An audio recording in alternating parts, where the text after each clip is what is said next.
तो आज की क्लास में स्टार्ट करने जा रहे हैं कार्बन टेट्राक्लोराइड। पिछली क्लास में हम लोगों ने क्लोरोफॉर्म की प्रॉपर्टीज के बारे में पढ़ लिया था। अब कार्बन टेट्राक्लोराइड का टॉपिक जो है वो क्लोरोफॉर्म से थोड़ा छोटा है, ज़्यादा बड़ा टॉपिक नहीं है और प्रॉपर्टीज भी लगभग मिलते जुलती है, ज़्यादा डिफरेंस नहीं है। सबसे पहले इसमें चलते हैं प्रिपरेशन में, इसकी प्रिपरेशन कैसे करते हैं। Preparation of carbon tetrachloride, carbon tetrachloride से बनाने की विधियाँ। तो पहला यहाँ पे प्रोसेस है फ्रॉम मीथेन, मीथेन द्वारा। अब इसमें क्या किया है, इसमें क्या करते हैं, मीथेन को सनलाइट की प्रेजेंस में, मीथेन की क्रिया सनलाइट की मतलब सूर्य की रोशनी की, सूर्य के प्रकाश की उपस्थिति में क्लोरीन से रिएक्शन करेंगे तो इसके 4 मॉलिक्यूल रिएक्शन करेंगे, बनाएंगे कार्बन टेट्राक्लोराइड और 4 HCl अलग निकल जाएगा। तो ये हमारे मीथेन। सेकंड प्रोसेस है फ्रॉम CH2, कार्बन डाइसल्फाइड से भी हम लोग प्राप्त कर सकते हैं। उसमें क्या करेंगे, कार्बन डाइसल्फाइड की रिएक्शन करा लेंगे क्लोरीन से। अब इसमें कैटलिस्ट के तौर पे आप आयरन दे सकते हो या फिर AlCl3 दे सकते हो या फिर आयोडीन दे सकते हो, ठीक है। इनमें से कोई भी आप कैटलिस्ट के तौर पे दे सकते हो। जब आप इसे क्रिया कराओगे, रिएक्शन कराओगे तो मिलेगा यहाँ पे क्या, CCl4 और सल्फर अलग होगा। तो ये था हमारी सेकंड प्रिपरेशन। थर्ड प्रिपरेशन है फ्रॉम क्लोरोफॉर्म, मतलब क्लोरोफॉर्म से कैसे प्राप्त करेंगे कार्बन टेट्राक्लोराइड।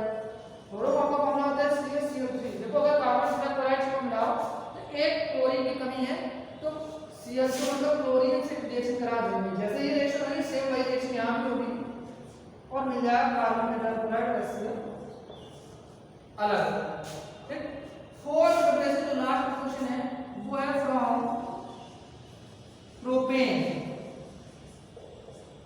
ठीक।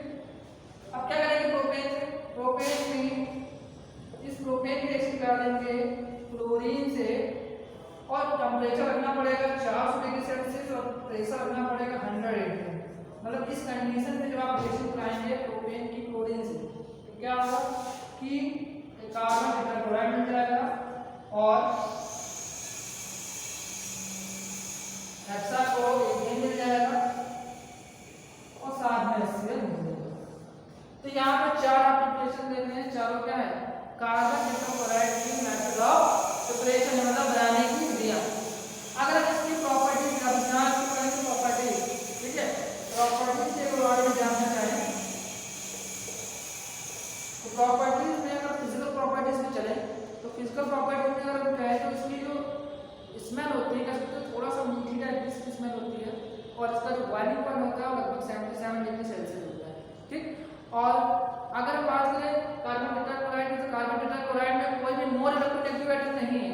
तो अगर मोर इलेक्ट्रोनेगेटिव एटम नहीं है तो इसका मतलब ये कह सकते हो कि क्लोरीन ऑक्सीजन नाइट्रोजन नहीं है, तो इसका मतलब ये किसी भी ये कह सकते हो वाटर में सॉल्युबल नहीं होगा क्योंकि ये हाइड्रोजन बॉन्डिंग में पार्टिसिपेट नहीं करता, हाइड्रोजन बॉन्डिंग नहीं बनाता है इसलिए। तो कार्बन टेट्राक्लोराइड क्या होता है, इनसॉल्युबल इन वाटर लेकिन सॉल्युबल इन ऑर्गेनिक सॉल्वेंट, मतलब ऑर्गेनिक सॉल्वेंट में कंप्लीटली सॉल्युबल होता है। अब अगर हम प्रॉपर्टीज की बात करते हैं, यहाँ पे हम पढ़ रहे हैं प्रॉपर्टीज में फिजिकल प्रॉपर्टीज हमने पढ़ ली है, केमिकल प्रॉपर्टीज स्टार्ट करने जा रहे हैं। केमिकल प्रॉपर्टीज में पहली प्रॉपर्टी हमारे यहाँ पे है रिएक्शन विद वाटर वेपर, जलवाष्प से क्रिया कराने किसकी, कार्बन टेट्राक्लोराइड की। अगर आप कार्बन टेट्राक्लोराइड की रिएक्शन करा देंगे वाटर वेपर से लगभग 500 डिग्री सेल्सियस टेम्परेचर पे, तो जैसे क्लोरोफॉर्म में वो लाइट की प्रेजेंस में ऑक्सीडाइज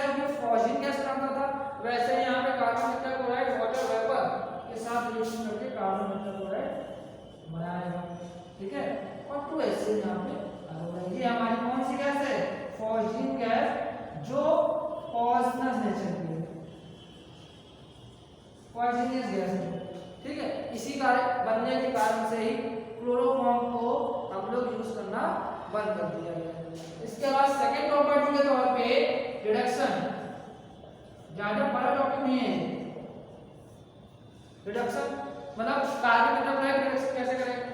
तो कार्बन टेट्राक्लोराइड की अगर आप रिएक्शन इसका रिडक्शन करा देंगे iron presence of water vapour, मतलब वाटर वेपर की प्रेजेंस में आयरन कैटालिस्ट लेना पड़ेगा, तो कार्बन टेट्राक्लोराइड का जो रिडक्शन होगा उससे हमको मिल जाएगा क्लोरोफॉर्म और एक HCl कार्बन आएगा। मतलब केवल ये सिंगल स्टेप रिडक्शन करता है, एक क्लोरीन को हटा देता है, उसकी जगह पे कर देता है, उसकी जगह पे कार्बन क्लोरोफॉर्म बन जाता है। अब इसके बाद इसी केमिकल प्रॉपर्टीज में थर्ड हम लोग करेंगे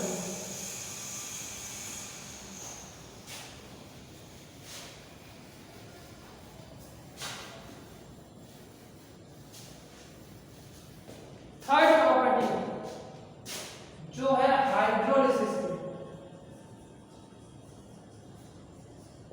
जल अपघटन। पहले बता चुका हूं, फिर बताया कि इसकी प्रॉपर्टी मोस्टली मिलती जुलती किससे है? क्लोरोफॉर्म से। बस जहां पे एक क्लोरीन एटम बढ़ने से जो फाइनल प्रोडक्ट मिलता है वो बस चेंज हो जाता है। कार्बन टेट्राक्लोराइड की बात करें इसमें 4 क्लोरीन है, तो पहले इसको हाइड्रोलिसिस कराएंगे बेसिक मीडियम, चारों में लग जाएगा OH। अब एक ही कार्बन में 4 OH मतलब 4 ऑक्सीजन, बहुत ही ज्यादा अनस्टेबल कंडीशन कि यहाँ पे क्या होगा? वाटर मॉलिक्यूल निकलेगा, 2 वाटर मॉलिक्यूल निकल गए और बन गया क्या? CO2। लेकिन भूल रहे हैं कि सॉल्यूशन में पोटेशियम हाइड्रोक्साइड पड़ा है, CO2 हमारा फाइनल प्रोडक्ट नहीं है। पोटेशियम जो हाइड्रोक्साइड पड़ा है सॉल्यूशन में, उससे रिएक्शन करेगा बनाने का क्या? K2CO3, 2 मॉलिक्यूल इसके जुड़ जाएंगे और K2CO3 का H2O निकल जाएगा। मतलब हमारा जो फाइनल प्रोडक्ट होगा वो होगा पोटेशियम कार्बोनेट। ठीक, इसके बाद फोर्थ रिएक्शन हमारी है रीमर-ट्रीमैन reaction.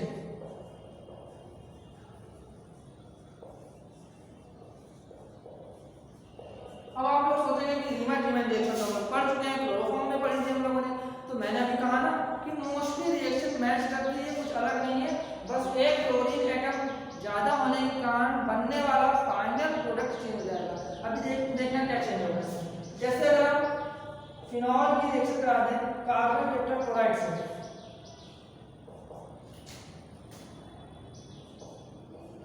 In presence of potassium या सोडियम हाइड्रोक्साइड, इसमें देखो टेम्परेचर वाइज 60 डिग्री सेल्सियस रहेगा, तो वहां पे बनता है सैलिसिलाइड और यहाँ पे बनता है सैलिसिलिक एसिड।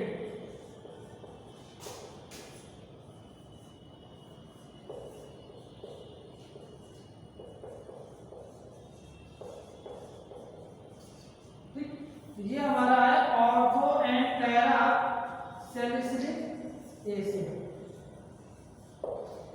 ठीक, तो यहाँ पे जो बन रहा है फाइनल प्रोडक्ट, एक क्लोरीन एटम पढ़ने से बन गया क्या? Carboxylic acid. और इसके पहले वाले टॉपिक में क्लोरोफॉर्म में क्या बना था? क्लोरोफॉर्म में बना था सैलिसिलाइड। तो एक क्लोरीन एटम बढ़ने से बनने वाला प्रोडक्ट चेंज हो गया। बस रिएक्शन का प्रोसीजर वही है, पूरी रिएक्शन वही मिलेगी आपको। इसके बाद अगर हम इसके बाद रिएक्शन कराना चाहें, 5th number reaction with benzene. तो बेंजीन से रिएक्शन करेगा, कैसे करेगा देखिए। बेंजीन की रिएक्शन करा दे, 2 मॉलिक्यूल बेंजीन के कार्बन टेट्राक्लोराइड से रिएक्शन करेंगे, और जैसे कार्बन टेट्राक्लोराइड रिएक्शन करेंगे अभी 2 मॉलिक्यूल रिएक्शन करेंगे, मतलब आपको बेंजीन थोड़ा सफिशिएंट अमाउंट में देना, थोड़ा कम अमाउंट में देना। इससे क्या बनेगा? 2 HCl निकल जाएंगे और बनेगा C6H5 का होल ट्वाइस CCl। अब क्या करेंगे? आप इसे करा देंगे हाइड्रोलिसिस। ठीक, हाइड्रोलिसिस जैसे कराओगे तो C6H5 का होल ट्वाइस C और OH और OH, और बताया था एक कार्बन में 2 ऑक्सीजन एटम मोर अनस्टेबल कंडीशन, तो यहाँ पे वाटर मॉलिक्यूल निकलेगा,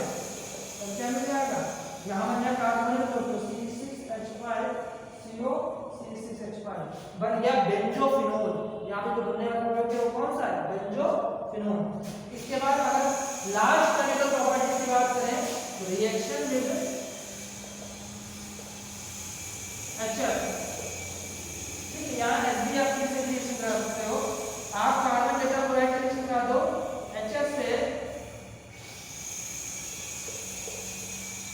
एंटीमनी पेंटाक्लोराइड की प्रेजेंस में, एंटीमनी पेंटाक्लोराइड की प्रेजेंस में, तो क्या होगा CCl2F2 बनेगा और 2HCl अलग बनेगा।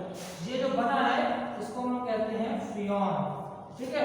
फ्रियोन एक टाइप का कौन सा रिएजेंट है, एक फ्रियोन एक टाइप का रेफ्रिजरेटरी रिएजेंट है। पहले समय में रेफ्रिजरेटर में मतलब कूलिंग प्रोड्यूस करने के लिए ये यूज किया जाता था, लेकिन बाद में देखा गया कि इसके उपयोग से बहुत ज़्यादा मात्रा में ओजोन लेयर डिप्लेशन होने लगा, मतलब ओजोन की परत में छेद होने लगा, इसलिए उसको 100% बैन कर दिया गया है यूज के लिए। अब इसका यूज बहुत ही गिनी चुनी बहुत कम जगह पे होता है, ठीक है, इसका यूज बैन कर दिया गया है, ठीक। तो अब ये टॉपिक फिनिश हो गया कार्बन टेट्राक्लोराइड का, ठीक है। इसके बाद हम लोग चलते हैं नेक्स्ट टॉपिक पे, वो है फ्रियोन।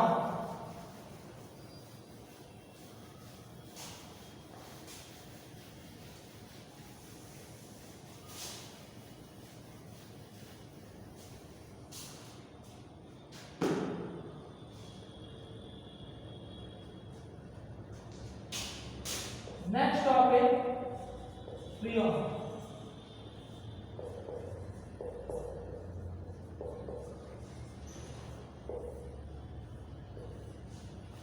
ठीक, फ्रियोन क्या होता है, फ्रियोन आपको कहना है the chloro and fluoro derivative of alkene is called Freon, मतलब किसी भी एल्केन के क्लोरो तथा फ्लोरो व्युत्पन्न को ही फ्रियोन कहते हैं। इसका जो सामान्य नाम जो होता है उसको हम कहते हैं, सामान्य नाम जो है फ्रियोन XYZ, मतलब अगर हम इसके नॉमेनक्लेचर की बात करें कि फ्रियोन को नाम कैसे दिया जाता है, तो उसके लिए फॉर्मूला है फ्रियोन XYZ, जहां पे x क्या है, x है नंबर ऑफ कार्बन एटम -1, मतलब कार्बन परमाणु की संख्या में एक माइनस करना है, y क्या है नंबर ऑफ हाइड्रोजन एटम +1, मतलब हाइड्रोजन परमाणु की संख्या में एक ऐड करना है, और z क्या है नंबर ऑफ फ्लोरीन एटम। तो freon is chlorofluoro derivative of alkane and its general name is Freon XYZ, where X is this, Y is this and Z is this। तो XYZ क्या है, सबसे बहुत ज्यादा जरूरी है कि याद रखना कि X होता है कार्बन परमाणु, number of carbon atom -1, Y number of hydrogen atom +1 और Z क्या है only number of fluorine atom. अब इसको नॉमेनक्लेचर कैसे किया जाएगा देखिए, जैसे हमने यहाँ पे लिख दिया CCl3F, फिर C2Cl4F2, फिर CCl2F2, C2F3Cl3। देखिए आपके यहाँ सामने में 4 फ्रियोन मॉलिक्यूल लिखे, देखो सारे क्लोरो-फ्लोरो डेरिवेटिव है।